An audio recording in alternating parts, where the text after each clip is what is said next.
Once upon a time, there was a man who had the hiccups for 500 years. And with the hiccups for 500 years, he would always burp.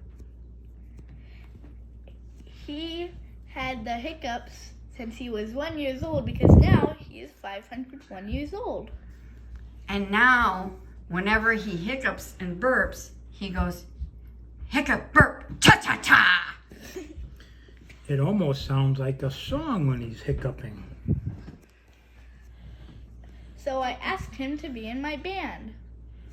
Hiccup, burp, cha-cha-cha. So the name of the band was Hiccup, Burp, Cha-Cha-Cha, and the first song he played was Hiccup, burp, cha-cha-cha. The end.